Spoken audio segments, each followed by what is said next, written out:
2025년 결국 제약바이오의 해가 될 겁니다. 그 근거 오늘 영상에서 모두 말씀드리도록 하겠습니다.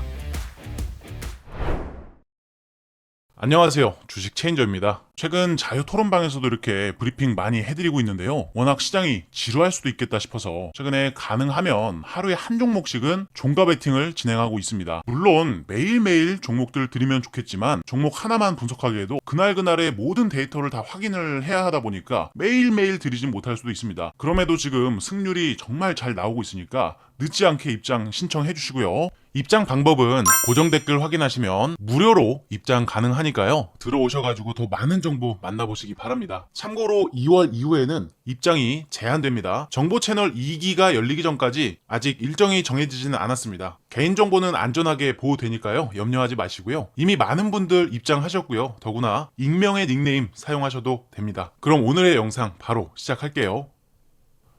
시장의 약세 환경에서도 돈이 계속해서 들어오는 업종은요. 추후에 각종 모멘텀이 발생하면서 시장을 주도할 수 있다라는 점 제가 계속해서 강조드리고 있죠. 우선 현재 시장의 흐름을 체크를 해보면서 종목 설명까지 안내를 해드릴 겁니다. 어제자 미국 증시 같은 경우에는 다우지수 그리고 나스닥 지수, S&P 지수 등 모든 3대 지수가 상승으로 마감을 했습니다. 트럼프는 추가 관세로 25% 부과 행정명령을 내렸는데 그러나 이미 어느 정도 오픈이 되어 있던 악재로 그 영향력은 제한적이었습니다. 기술주가 상승을 주도하면서 나스닥 지수가 거의 1%가량 상승을 했고요. 엔비디아 같은 경우에는 5거래일 연속 상승하는 흐름을 보여주고 있고요. 메타 같은 경우에는 벌써 16거래일 동안 상승하는 흐름을 보여주고 있는 상황이네요. 자, 그런데 이렇게 강한 관세 발언에도 불구하고 증시는 왜 올랐을까요? 자, 첫 번째 이유입니다. 첫 번째 이유는 즉시 발효가 아니라는 점입니다. 관세 발효 시점이 즉시가 아닌 3월 4일 정도로 설정이 되었기 때문이죠. 그러다 보니까 시장에서는 어느 정도 시간적 여유가 있구나 이렇게 생각을 하면서 패닉 셀링이 나오지 않았다라고 생각을 할 수가 있고요. 두 번째 이유입니다. 예외 가능성이 보인다라는 것인데 트럼프 같은 경우에는 호주산 철강 제품에 대해서 면제 가능성을 시사했죠. 최근에 호주가 미국산 항공기를 대거 구입한 점과 연결을 지어서 생각을 해볼 수가 있는데요. 트럼프가 그러한 행동에 아주 만족스러워하는 모습까지 보이고 있다고 합니다. 자, 그래서 시장은 이런 형태를 보고서 협상의 여지가 여전히 남겨 있구나. 실제로 관세 강도가 생각보다 낮을 수 있겠다. 이렇게 해석을 하고 있는 것 같습니다. 쉽게 말해서 강경한 관세 정책처럼 보이지만 실제로는 미국이 원하는 경제적 이익을 가져가고 최종적으로는 완화된 형태로 진행될 것이라는 그런 기대감들이 유입되고 있다고 보시면 되겠죠. 그래서 결과적으로는 시장은 공포보다는 기회를 보고 있다라고 생각을 하고요. 최악의 시나리오는 아니라고 판단을 하고 있으면서 거기에 따른 매수세가 유입이 되었다 이렇게 볼 수가 있겠네요. 2018년 기억하실런지 모르겠습니다. 그때 당시에 미중 무역전쟁 그리고 전 세계적인 무역전쟁이 심화되면서 우리 정말 많이 괴롭혔잖아요. 그래서 당시의 공포감을 기억하는 그런 참여자들은 어쩔 수 없이 지금 시장을 보수적으로 경계를 할 수밖에 없는 상황인 겁니다. 그러나 저 개인적으로도 현재 인플레이션 장세의 경기 침체를 유발시키려는 그런 무차별적 관세 전쟁의 심화로 이어질 가능성은 적다고 보는 관점입니다.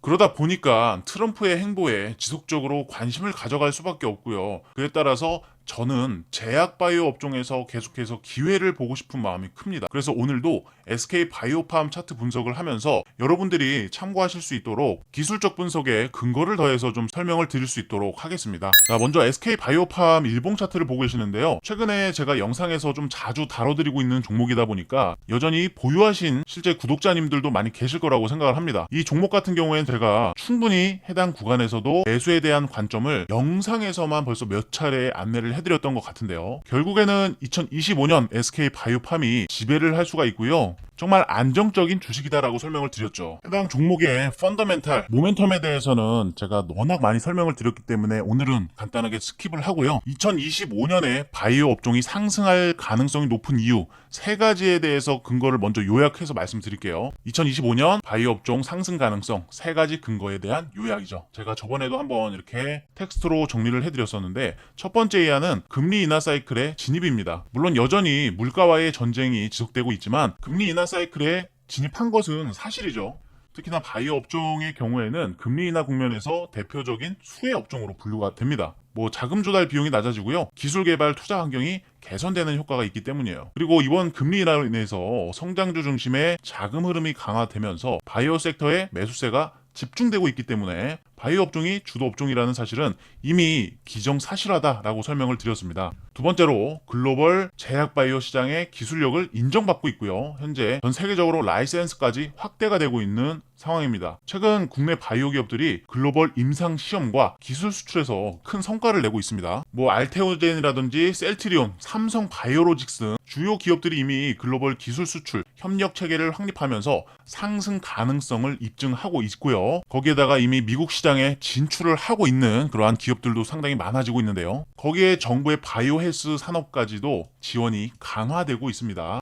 한국 정부는 특히나 바이오 헬스케어를 이제 미래 산업으로 선정하고 적극적인 정책 지원을 예고하고 있으면서 R&D, 세제 혜택, 규제 완화, 임상시험 지원 확대 등 글로벌 바이오 제약 박람회와 학회 참여를 통해서 글로벌 바이오 기술력에 대한 노출도를 증가하면서 투자 유치의 가능성을 높이고 있는 시점입니다. 사실 근거를 줄줄이 말씀드리자고 하면은 밤새 말씀드릴 수도 있겠지만 제가 일단 간단하게 정리를 했을 때 이 정도 채택을 해봤고요. 차트를 보시면은 여전히 이렇게 상승 기조, 상승의 트렌드를 여전히 잘 유지하고 있는 상황이고요. 이번에 조정 받을 때도 제가 0.618 수치를 굉장히 중요하게 체크해야 된다라고 말씀을 드렸는데 정확하게 해당 고점에서 피보나치의 되돌림 수치가 0.618 수준에서 정확하게 지지가 되면서 이제 다시 반등으로 되돌림이 나오고 있는 상황이죠. 자, 그리고 이어서 SK바이오팜의 주봉 차트를 살펴볼 예정이고요. 제가 지난번에도 한번 말씀을 드렸는데 이 MACD의 히스토그램이 지난주부터 강력하게 양수 전환이 되면서 동시에 볼린저 밴드까지 확산으로 벌어지는 형태를 보여줬기 때문에 이번에 변동성은 한 방짜리가 아니다라는 설명을 드렸습니다. 해당 데이터를 중첩했을 때는 시세의 연속성까지 보여줄 수 있겠다라고 말씀을 드렸었는데 그러면 지금 현재 일봉 차트는 어떻게 되고 있는지 탑다운으로 내려가 보겠습니다.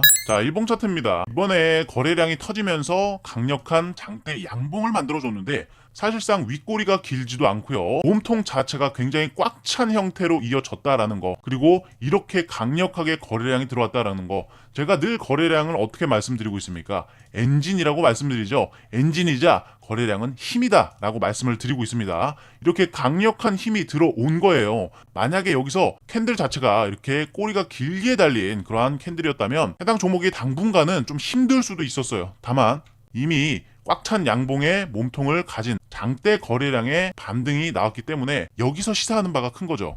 또한 제가 지난주에 말씀드린 내용 SK바이오팜 같은 경우에는 자체 개발한 신약을 통해서 미국 시장에서 직판을 하고 있다는 거, 글로벌 제약사 수준의 경쟁력을 증명한 셈이다 라고 말씀을 드렸고요. 또한 과거에 셀트리온이라든지 삼성 바이오로직스 영업이익이 3천억에서 4천억 수준에서 시가총액이 40조 원 수준까지 올랐었는데 근데 지금 SK바이오팜은 영업이익 목표를 2천억 원으로 잡고 있습니다. 2026년에는 사실 이 수치를 가볍게 뛰어넘을 가능성이 높다라고 생각을 하는데 주식이라는 것은 사실 선반영의 측면도 반드시 작용을 할 수가 있는 거죠.